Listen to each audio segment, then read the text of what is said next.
राधे राधे, जय श्री कृष्णा। मैं सीमा सिंह बड़ों को चरण स्पर्श, छोटों को प्यार और बराबर वालों को तहे दिल से नमस्कार करती हूँ। अब हम ज्येष्ठ मास का 7वां अध्याय सुनेंगे। हमने अब तक 6 अध्याय सुने हैं। अगर आपका कोई अध्याय सुनने से छूट गया है तो डिस्क्रिप्शन बॉक्स में मैं उनका लिंक छोड़ दूंगी। आप वहां से अपना छूटा हुआ अध्याय सुनकर पुण्य लाभ कमा सकते हैं।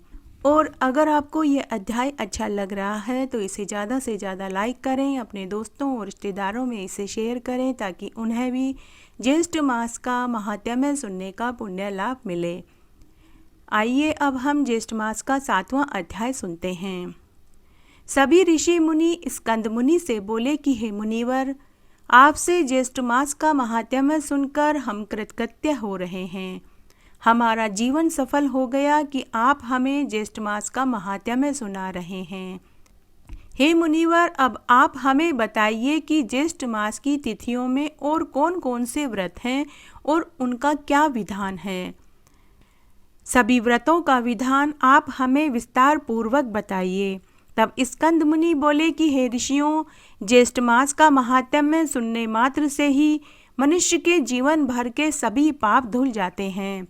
वह मनुष्य जीवन में फिर दोबारा कभी नहीं आता जो ज्येष्ठ मास के महात्म्य को सच्चे मन सच्ची लगन से सुनते हैं। वे मनुष्य इस जीवन के सभी सुखों को भोग कर मरने के बाद स्वर्ग ही पाते हैं, इसमें कोई संदेह नहीं है।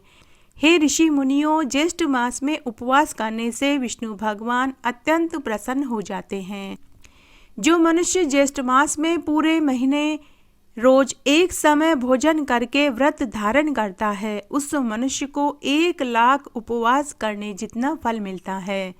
हे ऋषियों, पूरे ज्येष्ठ मास में सुबह किसी तालाब नदी में स्नान करके केले, बड़ पीपल और आंकड़े के पेड़ को सींचना चाहिए। अगर कोई मनुष्य पूरे महीने व्रत करके कंदमूल फल खाता है, ब्रह्मचर्य का पालन करता है, जमीन पर सोता है, हमेशा सत्य बोलता है, झूठ चोरी पर निंदा नहीं करता, पूरे ज्येष्ठ मास में रात्रि जागरण करके भजन कीर्तन में समय बिताता है, वह मनुष्य कई अश्वमेघ और राजसूय यज्ञ करने जितना फल पा लेता है।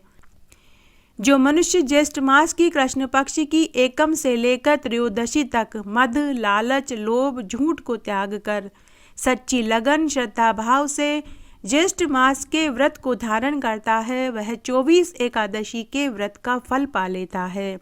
हे ऋषियों, अब मैं तुम्हें ज्येष्ठ मास में पूजन की विधि बताता हूँ, तुम ध्यान से सुनो।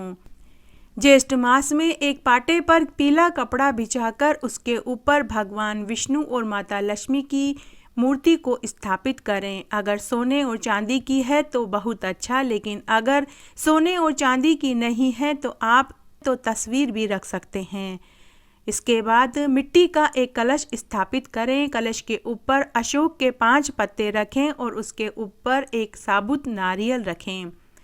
कलश के नीचे सप्त धान्य रखें। एक तांबे के लोटे में साफ जल भरकर रखें। फिर 4 द्वार से शोभित पुष्पों का मंडल बनावें।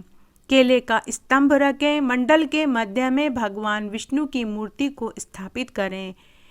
भगवान विष्णु को चंदन का टीका लगावें, पीले फूलों की माला पहनावें तथा माता लक्ष्मी को गुलाब के फूलों की माला पहनावें। ऋतु फल, नारियल, धूप, घी का दीपक, खीर, मिठाई, तुलसी दल, पान, सुपारी, नारियल, इलायची और मावे की मिठाई का भोग लगावें। भगवान विष्णु की रोज ज्येष्ठ मास में आरती करें तथा साथ ही विष्णु भगवान के नामों की स्तुति करें और विष्णु सहस्त्र नाम का पाठ रोज ज्येष्ठ मास में करें। रोज रात्रि 12 बजे तक भजन कीर्तन में समय बितावें। ढोलक, पेटी, मंजीरे से भजन करें, नृत्य करें। इस तरह पूरे ज्येष्ठ मास में समय व्यतीत करें। फिर ज्येष्ठ पूर्णिमा के दिन 5 ब्राह्मणों का वरण करें। ब्राह्मणों का पूजन करें, उन्हें अन्न, वस्त्र, रुपया दान में देवें। ज्येष्ठ पूर्णिमा के दिन हवन जरूर करें। पुरुष सूक्त मंत्रों से 16 आहुतियाँ शक्कर, घी और तिल की देवें और 108 आहुति खीर की देवें। अगर सामर्थ्य है तो एक ब्राह्मण को दूध देने वाली गाय बछड़ा सहित दान करें। फिर सभी ब्राह्मणों को स्वादिष्ट भोजन करावें। फिर दक्षिणा आदि देकर पांव छूकर उनसे आशीर्वाद लेवें। और फिर 2 वस्त्रों से भूषित विष्णु भगवान की सोने या चांदी की प्रतिमा अपने गुरु को देवें। तब प्रतिमा दान करते समय यह बोले कि हे केशव, हे मधुसूदन, आप इस प्रतिमा को ग्रहण करें। हे ईश्वर, आप ही देने वाले हैं, आप ही लेने वाले हैं, आप ही इस संसार का उद्धार करने वाले हैं। आप मेरी और मेरे परिवार का प्रणाम स्वीकार करें और ये भेंट स्वीकार करें। हे केशव, मैं मेरे परिवार सहित आपको नमस्कार करता हूँ। यह मंत्र बोलकर दक्षिणा सहित विष्णु भगवान की सोने और चांदी की प्रतिमा अपने गुरु को भेंट करें। उसके बाद व्रत का पारण करें। जो मनुष्य पूरे ज्येष्ठ मास में अति दुर्लभ व्रत को करता है, वह रोग, शोक, मोह से छूटकर मन वांछित फल को पाता है। अगर कोई मनुष्य ज्येष्ठ मास के पूरे महीने व्रत को कोई 13 साल तक धारण करता है तो वह संपूर्ण सिद्धियों को पा लेता है। फिर 13 साल तक प्रत्येक ज्येष्ठ मास का व्रत करने के बाद 13वें साल में इनका उद्यापन करना चाहिए। उद्यापन में 13 ब्राह्मणों को सपत्नीक भोजन करावें, अन्न, वस्त्र और रुपया दक्षिणा में जरूर देवें। अगर मनुष्य सामर्थ्यवान है तो सभी 13 ब्राह्मणों को 13 दूध देने वाली गाय बछड़ा सहित जरूर दान में देवें। जो मनुष्य सामर्थ्य रखता है तो उसे ये जरूर करना चाहिए। और अगर मनुष्य में और ज़्यादा सामर्थ्य है तो ब्राह्मणों को भूमि दान जरूर करें।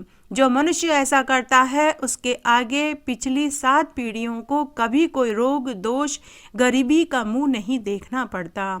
उसके पितर स्वर्ग में सुधा का पान करते हैं और उन्हें कभी भी पितृदोष नहीं सताता। ऋषि मुनि बोले कि हे स्कंद मुनि जी, ज्येष्ठ मास में केले के पेड़ को सींचने की कथा हम और सुनना चाहते हैं। कृपा करके हमें और कथा सुनाइए, क्योंकि ज्येष्ठ मास की कथाओं को और महात्म्य को सुनकर हमें अभी भी तृप्ति प्राप्त नहीं हो रही है। तब स्कंद मुनि बोले कि हे ऋषि मुनियों, मैं तुम्हें एक अन्य सत्य गाथा सुनाता हूँ।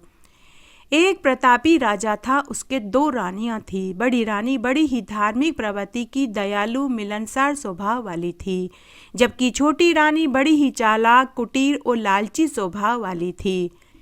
राजा को दोनों ही रानियों से बड़ा स्नेह था। छोटी रानी कोई व्रत, उपवास, पूजा पाठ, दान पुण्य नहीं करती थी, जबकि बड़ी रानी सभी तरह के व्रत, उपवास, दान पुण्य किया करती थी। बड़ी रानी हर साल ज्येष्ठ के महीने में जल्दी उठकर स्नान आदि करने के बाद केले के पेड़ को सींचती और पूजा करती थी। इस तरह समय व्यतीत हो रहा था। तब एक बार की बात है, जब ज्येष्ठ का महीना लगने वाला था तो बड़ी रानी का मन हुआ कि मैं जोड़े से ज्येष्ठ स्नान करूं और केले के पेड़ की पूजा करूं। तब उसने अपने मन की बात राजा को बताई तो राजा ने स्वीकार कर लिया। तब राजा ने छोटी रानी से कहा कि हे रानी, मैं और बड़ी रानी 1 महीने के लिए ज्येष्ठ स्नान, व्रत, पूजा पाठ करने के लिए नर्मदा घाट पर जाएंगे, तुम भी हमारे साथ चलो।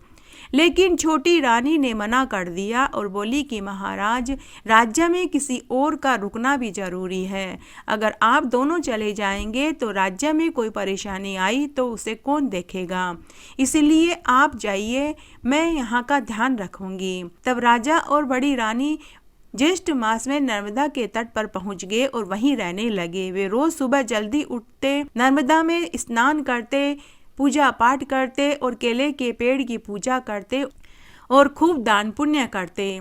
इस तरह समय बीतने लगा।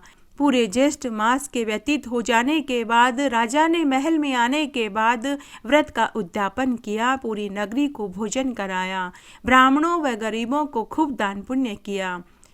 इस तरह बहुत समय व्यतीत हो गया। हे ऋषि मुनियों, छोटी रानी ने ज्येष्ठ मास का निरादर किया तो उसे कोढ़ हो गया। छोटी रानी के कोढ़ हो जाने के बाद भी बड़ी रानी ने उसकी खूब सेवा पानी करी। समय व्यतीत होने लगा। जब वे सभी वृद्धावस्था को प्राप्त हो गए तो उनकी मृत्यु के बाद बड़ी रानी व राजा को मरने के बाद स्वर्ग मिला, जबकि छोटी रानी को नरक की पीड़ा झेलनी पड़ी। हे ऋषि मुनियों, यह मैंने तुम्हें ज्येष्ठ मास में स्नान करने, केले के पेड़ को सींचने के पुण्यफल वाली सत्य गाथा सुनाई। इस तरह आज हमने ज्येष्ठ मास के महात्म्य का 7वां अध्याय सुना। मेरे साथ बने रहने के लिए आपका धन्यवाद। आगे के अध्याय के लिए भी आप इसी तरह मेरे साथ बने रहें। धन्यवाद।